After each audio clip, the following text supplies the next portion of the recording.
Cale Thompson studied his reflection in the viewport of Harmony's Edge, witnessing the portrait of a man entirely out of his depth.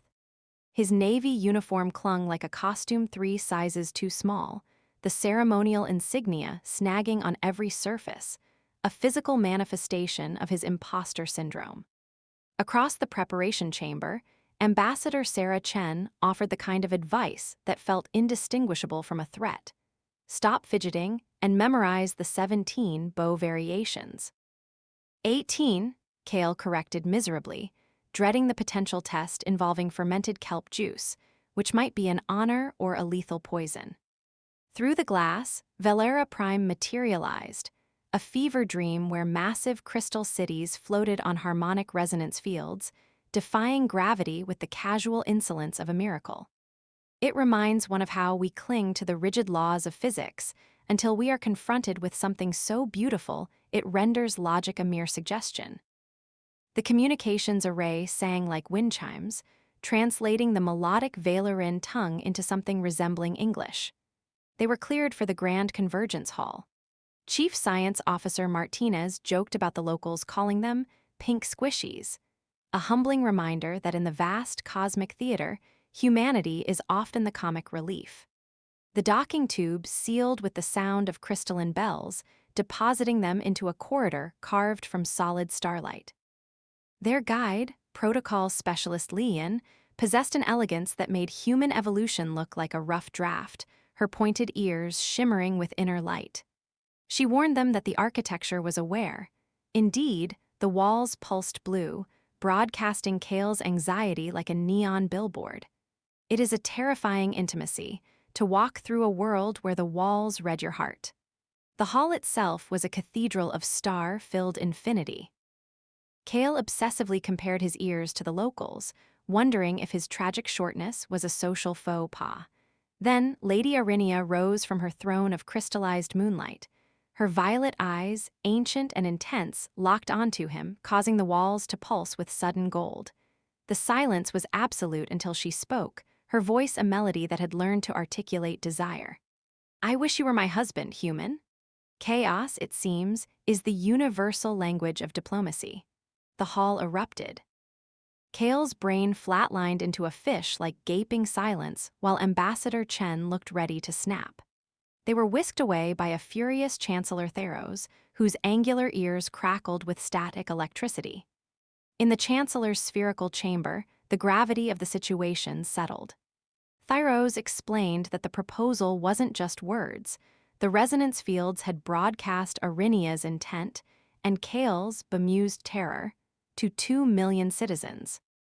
The city was now awash in second-hand romance, productivity plummeting by 15% as the populace sighed wistfully.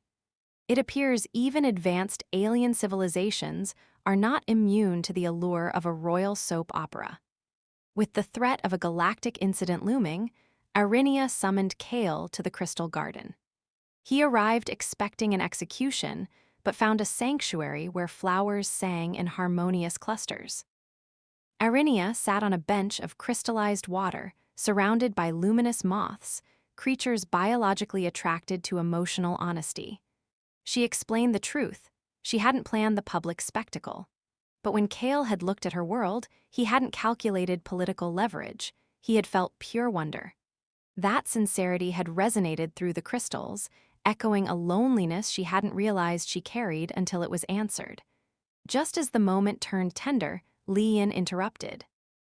Earth Command had responded. Rather than court-martial him, they granted diplomatic leave to explore this new frontier. In short, they threw him to the wolves, or in this case, the butterflies. They had 30 days to determine compatibility. A month later, Cale stood in the Nexus chamber, wearing a neural interface crown that felt like crystallized lightning. The harmony of intentions hadn't been performed on a non-Valerin in a millennium. Chancellor Theros, twitching nervously, listed the risks: consciousness scattering, temporal loops, or spontaneous poetry generation. Beside him, Arinia held his hand, her touch grounding him in the bizarre reality. She asked if he was ready. His answer was the only one that mattered. He was terrified of the alien technology, but fond enough of her to risk the psychic meltdown. The AI initiated the resonance. The connection hit like a wave of liquid starlight. Kale wasn't just himself anymore.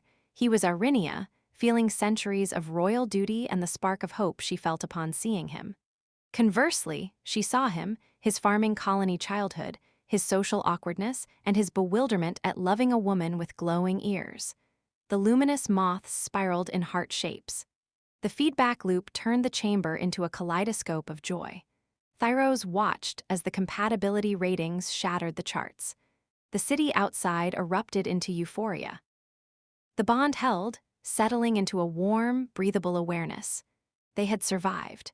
Arinia teased him through their link about a shared memory of him setting pasta water on fire, proving that love creates intimacy even in our most embarrassing failures.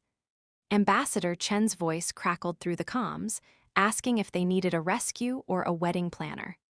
Kale, holding Arinia's hand amidst the glowing fallout of their union, told them to bring earplugs. The celebration was going to be loud.